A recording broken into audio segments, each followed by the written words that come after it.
नमस्कार दोस्तों, मैं वास्तु एक्सपर्ट जीएस अग्रवाल। आज मैं घर का ए टू जेड फुल वास्तु बताऊंगा।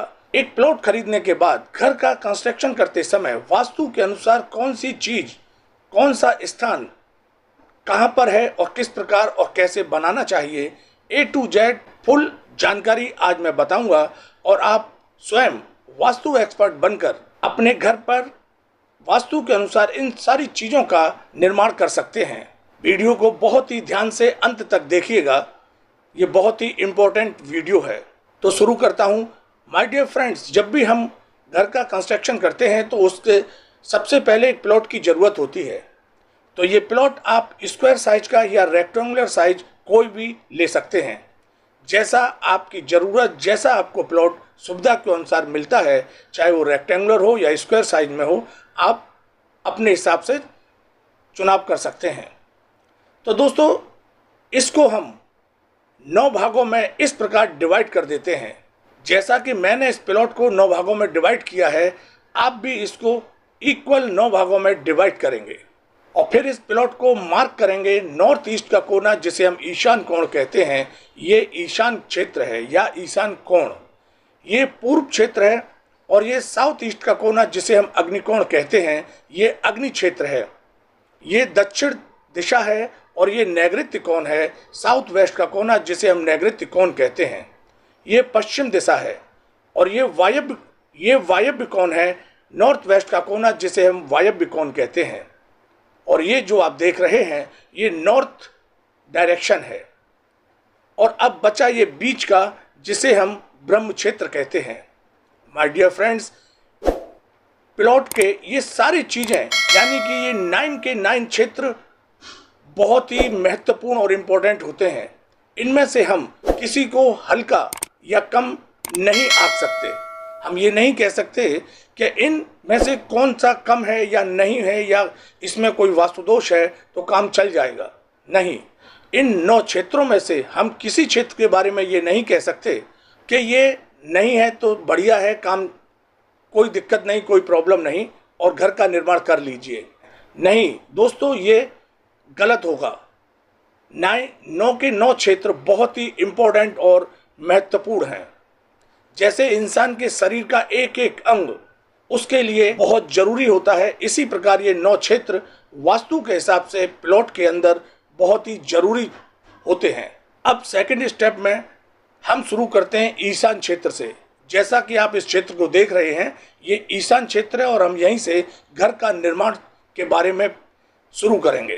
तो दोस्तों, मैं जो बताऊंगा समरी है, महत्वपूर्ण चीज़ हैं जो जहां जहां बनानी चाहिए उसके बारे में बताऊंगा। तो सबसे पहले शुरू करते हैं ईशान क्षेत्र से, नॉर्थ ईस्ट का कोना। माय डियर फ्रेंड्स, ये जल के लिए जाना जाता है। ये क्षेत्र जल से संबंधित कार्यों के लिए होता है। इस क्षेत्र के देवता भगवान शिव और ग्रह गुरुदेव बृहस्पति होते हैं। इस क्षेत्र पर वास्तु पुरुष का सर होता है। माय डियर फ्रेंड्स, ये तीनों ही चीज मिलकर इस क्षेत्र को दिव्य, आध्यात्मिक और एक चमत्कारिक क्षेत्र बनाते हैं। माय डियर फ्रेंड्स, याद रहे इस क्षेत्र पर, दोस्तों याद रहे इस क्षेत्र पर कभी कोई वास्तु दोष नहीं होना चाहिए। जल की बोरिंग, अंडरग्राउंड वाटर टैंक और पूजा घर का निर्माण इस क्षेत्र में करें। ये बहुत शुभ होता है और बहुत ही शुभ फल देता है। माय डियर फ्रेंड्स, इस क्षेत्र में जब इन तीनों में से या इन तीनों चीज़ों का या तीनों में से जो भी चीज़ की ज़रूरत है उसका निर्माण आप करते हैं, तो दोस्तों ये दिन दूनी रात चौगनी प्रोग्रेस कराता है, सक्सेस दिलाता है। ऐसे घरों में धन की बरसात होती है। तो माय डियर फ्रेंड्स, याद रहे ईशान क्षेत्र में सिर्फ और सिर्फ इन तीनों चीज़ों में से किसी भी चीज़ जो आपको ज़रूरत हो उसका कंस्ट्रक्शन कीजिए, उसका निर्माण कीजिए। अब आइए आते हैं सेकंड स्टेप, पूरब। ये पूरब क्षेत्र है दोस्तों, ये पूर्व की दिशा है। इस क्षेत्र में हम एक ड्राइंग रूम का निर्माण कर सकते हैं। अब साउथ ईस्ट का, दोस्तों ये साउथ ईस्ट का कोना है, जिसे हम अग्नि क्षेत्र कहते हैं। ये भी वास्तु के हिसाब से बहुत ही जरूरी और इम्पोर्टेंट होता है। इस क्षेत्र में हम आग से संबंधित कोई भी कार्य कर सकते हैं, जैसे बेकरी के लिए फर्नेस लगा सकते हैं, घर में किचन का निर्माण कर सकते हैं, या आग से संबंधित कोई भी काम जैसे बिजली का मीटर, ट्रांसफार्मर, ये चीज़ें का निर्माण हम इस क्षेत्र में करते हैं। इस क्षेत्र में ये चीज़ें बहुत ही शुभ और अच्छा फल देती हैं।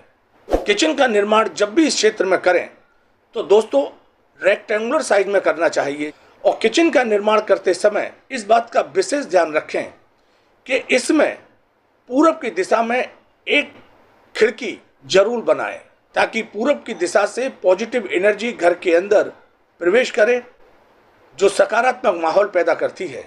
और इसमें जो स्लैब हम बनाएंगे वो एल साइज में बनाएंगे। किचन के अग्नि क्षेत्र में हम फर्नेस या गैस या आग से संबंधित कोई भी चूल्हा जिस पे हम काम करते हैं उसको रखना चाहिए, और जो स्लैब है वो दक्षिण की दिशा और पश्चिम की दिशा में बनाते हुए बनानी चाहिए। सबसे ज़्यादा भारी और वजनदार सामान साउथ की वॉल पर रखें, इससे कम वजन का सामान पश्चिम की वॉल पर रखें, और सबसे लाइट वेटेड सामान को आप पूरब की दिशा वाली स्लैब पर रखें। और सिंक का निर्माण यदि आप ईशान क्षेत्र में करते हैं तो एक बात का विशेष ध्यान रखें, इस सिंक में ज़्यादा देर तक कोई झूठे बर्तन नहीं रहने चाहिए। सिंक ज़्यादा देर तक गंदा नहीं होना चाहिए, रहना चाहिए। इसको फिर समय समय पर साफ करते रहें, क्योंकि ईशान क्षेत्र बहुत पवित्र होता है।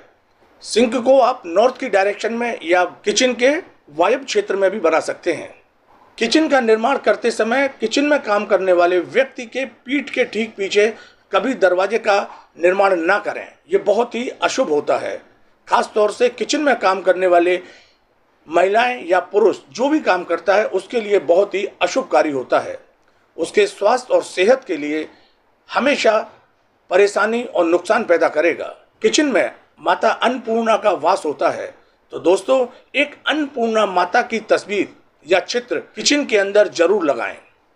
और एक स्वास्तिक का चिन्ह जैसा कि आप देख रहे हैं, ये किचन के मुख्य प्रवेश द्वार पर भीतर घुसने से पहले ऊपर की तरफ लगाएं, और याद रहे इसका कलर सिर्फ और सिर्फ रेड कलर का होना चाहिए।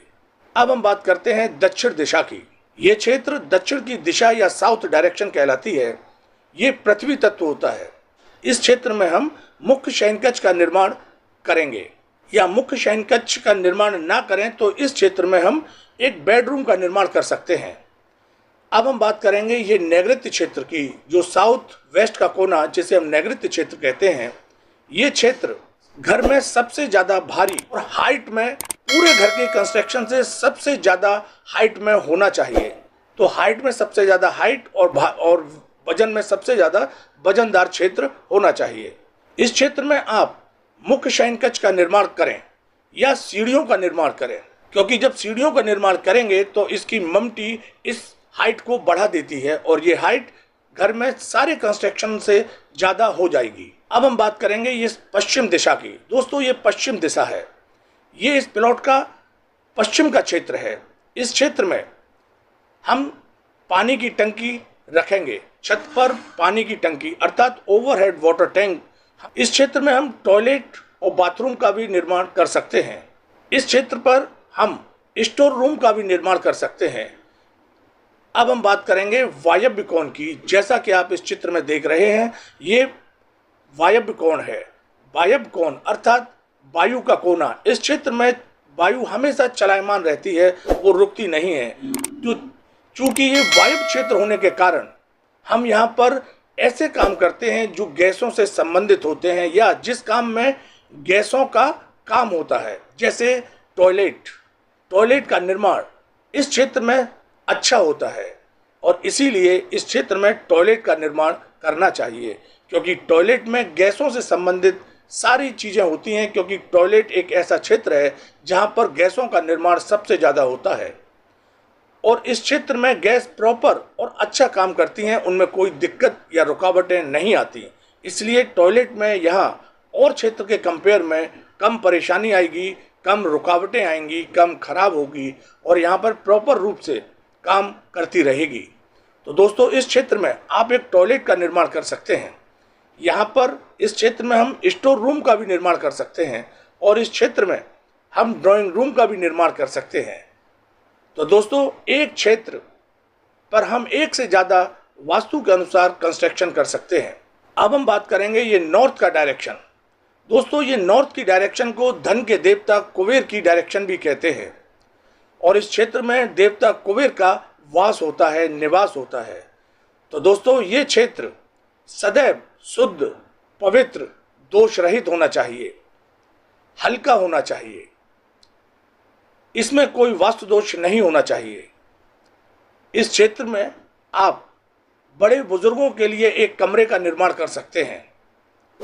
बड़े बुजुर्गों के लिए बनाया गया कमरा इस क्षेत्र में उनका मान सम्मान घर में सदा के लिए बना रहता है।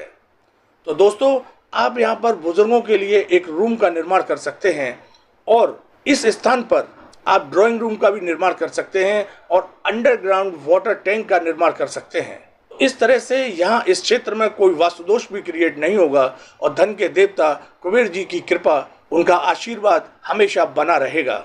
अब बात करेंगे इस ब्रह्म क्षेत्र की। आप देख रहे हैं ये प्लॉट का बीच का क्षेत्र है, मिडिल पॉइंट है। दोस्तों, ये क्षेत्र वास्तुशास्त्र में ब्रह्म क्षेत्र कहलाता है। इस क्षेत्र के देवता स्वयं भगवान ब्रह्मा जी होते हैं और इसके ठीक मूल बिंदु से, यानी कि मूल ब्रह्म क्षेत्र से, जैसा कि आप देख रहे हैं, ये मूल ब्रह्म क्षेत्र है और इस क्षेत्र से एक रेखा ऊर्ध्वाधर आकाश की तरफ जाती है। और दोस्तों, आजकल मैं यहाँ पर एक चीज और बताना चाहूँगा कि आजकल जो घरों का निर्माण हो रहा है उसमें आंगन शब्द खत्म हो गया है। उसको इस वर्ड के बदले में कई और वर्डों का यूज हो रहा है। कोई लॉबी, कोई ड्राइंग रूम, अन्य अन्य वर्डों से इसको परिभाषित किया जा रहा है। तो दोस्तों, यहाँ पर अब मॉडर्न युग में कोई खाली जगह नहीं छोड़ता और ना ही इस क्षेत्र पर एक जाल का निर्माण करते हैं, जिससे ना ही इस क्षेत्र पर छत पर कोई जाल डालता है, उसको लेंटर से पाट देते हैं, जिससे वो रेखा इस मूल ब्रह्म क्षेत्र से आकाश की तरफ नहीं जा पाती और बीच में रुकती है। ये रेखा दिखती नहीं है, लेकिन वास्तु सिद्धांत ये कहता है कि इस क्षेत्र से ऊर्ध्वाधर एक रेखा जाती है। तो दोस्तों, हर घर में जो व्यक्तियों की सेहत खराब रहने का कारण, पारिवारिक सदस्यों की विभिन्न प्रकार की बीमारियों का कारण, उनके स्वास्थ्य का खराब होने का कारण एक ये भी बहुत बड़ा है। क्योंकि पहले या जिन व्यक्तियों का गांव में कोई टच है, कोई रिलेटिव दादा दादी या नाना नानी रहते हैं, तो वो आज भी इस चीज को देखते होंगे कि गांव में पहले एक आंगन बनाया जाता था जो ऊपर से बिल्कुल खुला रहता था और उन सब की, जितने भी व्यक्ति परिवार में रहते थे, लगभग सभी की सेहत एकदम चुस्त दुरुस्त रहती थी। तो दोस्तों, ये बहुत बड़ा कारण है। तो माय डियर फ्रेंड्स, ये ब्रह्म क्षेत्र है। तो इस क्षेत्र के देवता स्वयं भगवान ब्रह्मा जी होते हैं और इस क्षेत्र से एक रेखा ऊपर आकाश की तरफ जाती है। तो इस क्षेत्र में कभी भी कोई वास्तु दोष क्रिएट नहीं करना चाहिए। इस क्षेत्र में कभी सीढ़ियों का निर्माण, कभी शौचालय का निर्माण, कभी कोई गड्ढा, बीम नहीं बनाना चाहिए। ये क्षेत्र या तो आप ड्राइंग रूम के लिए है, या तो आप इस क्षेत्र में ड्राइंग रूम बना लीजिए या पूजा घर बना लीजिए। इस क्षेत्र में इस प्रकार का निर्माण कीजिए। इस प्रकार वास्तु के अनुसार बने घर में जब व्यक्ति परिवार के साथ रहता है तो ऐसे व्यक्ति सदैव सक्सेस, बल्कि पारिवारिक सदस्य सक्सेस, प्रोग्रेस करते रहते हैं, दिन दूनी रात चौगनी प्रोग्रेस करते हैं। धन की कोई कमी नहीं होती। इस घर में रहने वाले व्यक्तियों के पास भौतिक सुख सुविधा की कोई कमी नहीं रहती। ऐसी कोई चीज नहीं जो उनके पास ना हो। सोर्स ऑफ इनकम एक से एक बढ़िया और शानदार होंगे और बनते रहेंगे। पूरा परिवार सुख, शांति और प्रेम से निवास करता रहेगा। माय डियर फ्रेंड्स, आपसे निवेदन है, जब भी घर का निर्माण करें इसी प्रकार करें। मैंने जो ये बताया है, आप अपने हिसाब से घर का निर्माण कर सकते हैं। ये हुआ घर का A to Z full vastu. आप स्वयं वास्तु एक्सपर्ट बन के अपने घर का निर्माण कीजिए। दोस्तों, जिस व्यक्ति को कोई वास्तु प्रॉब्लम है या वास्तु सॉल्यूशन चाहते हैं, तो वो अपने प्रतिष्ठान का लेआउट प्लान, अपना नाम और राज्य के किस शहर से हैं ये मेंशन करें और हमारे व्हाट्सएप पर सेंड कर दें। इसमें गलती की कोई गुंजाइश ना हो, इसके लिए ये काम बहुत ही सावधानी से और ध्यान से किया जाता है। इसमें समय लगता है। तो दोस्तों, इसके बदले में आपको कुछ फीस देनी होगी। मिलेंगे अगले वीडियो में। जब तक के लिए नमस्कार, जय श्री राम।